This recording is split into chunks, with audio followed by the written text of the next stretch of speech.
Welcome back, everybody. Today, we're going to dive right into our 11th episode of our Custom System Builder tutorial short series, where we're going to focus on making simple displays for our checkbox and radio buttons.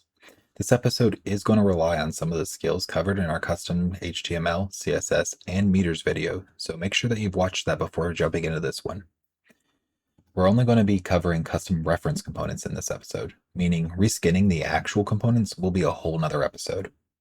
The reason I'm going to be doing it this way is because changing a hidden, unmodified CSB component is sometimes easier than fighting CSB to redesign a native component.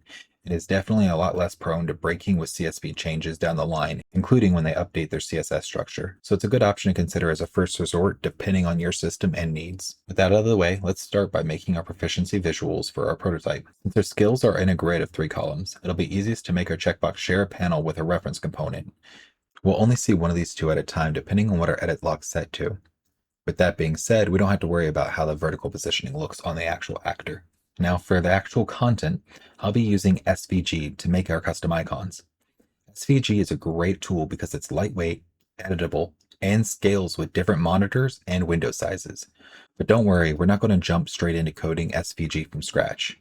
We're actually going to start by finding an online repo or editing site. I'll be using svgviewer.dev. It's a good enough site to get started with. I'll be using a simple duotone hexagon as a baseline. In the background footage, you'll see me playing with the settings to figure out how each one works, since I'm not an expert in coding SVG either. And eventually, I get it just the way I wanted it. I just wanted a simple red hexagon with a white stroke. And those changes end up being pretty easy to do. The basic breakdown of this is that the first path tag is going to be the color's fill, and the second, the outline. Specifically, the changes I made to the default structure is I first set the SVG fill option to white since I wanted a white outline. I will also go back and eventually update the height and width settings to 20 pixels, which is the exact same size as a native Custom System Builder checkbox. I'll remove the G tags since they have no visual impact for us right now. And I added a fill attribute to the first path tag. That way we'll be able to dynamically control the color in Custom System Builder using if statements.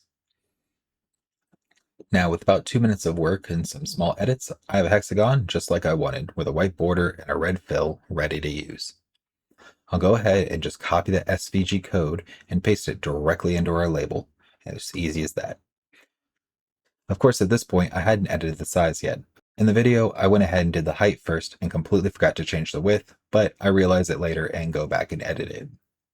But those are just simple changes, updating the values from 800 down to 20. And as we can see, that alone makes it pretty close to the prototype. Except at this point, I have inverted the stroke color to fit the black background until we get around to changing that in a later episode when we focus on the big CSS structure changes.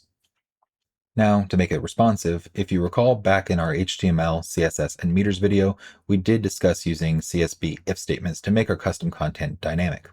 And we're just going to do the same thing here. But instead of simply having a solid red fill all of the time, I want it to be where if we have our proficiency checkbox set to true, it'll be red, and if not, it fills clear. And I'll go ahead and put that code up on the screen now.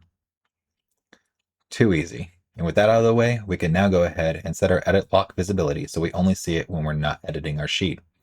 Like I said, we'll be coming back in a later episode to discuss how to make the changes to a native CSB checkbox later, but for now, this reference is all we need. I'll go ahead and copy the setup to our other skills, updating the reference fields along the way so they correspond to the right components. Now, our skill section is done. Next up is the fatigue radio buttons with the trailing effect. Since we're not actually going to be using the radio buttons, I'm going to start by deleting them. Next, I can go ahead and add a text field to actually represent our fatigue's value. Since this is our number value that actually never needs to be displayed, I'm going to go ahead and set its visibility formula to 0 so it's just never displayed. Next, I can go ahead and paste the same SVG from our skill section since I want to keep the style consistent across our sheet and make a few edits. First, I went ahead in the background and updated the fill values to reference the fatigue number field, but I actually later removed this feature and always have them solid red and instead update the opacity field. That way I can control whether or not the component is clear to a trailing color all the way to solid fill red, all in one setting. And I'll go ahead and throw that code up on the screen now. Once that's done, I'll go ahead and add a single line of code to our label role message field and disable its output to the chat. That code is just using the set property and entity function to update our fatigue text field depending on which button was pressed. I'll go ahead and post that up on the screen in just a second. Later, I go back and update our fatigue title header to have the same code, setting our fatigue to 0. Another good option is to set all of the buttons alternate roles, so when they hold shift and click, to always set it to 0. So you can click any of them while holding shift to unset the fatigue value. But for now, I'm not going to worry about that. Just like that, we have a trailing radio button replacement, all working off of a hidden number field rather than the actual radio buttons component.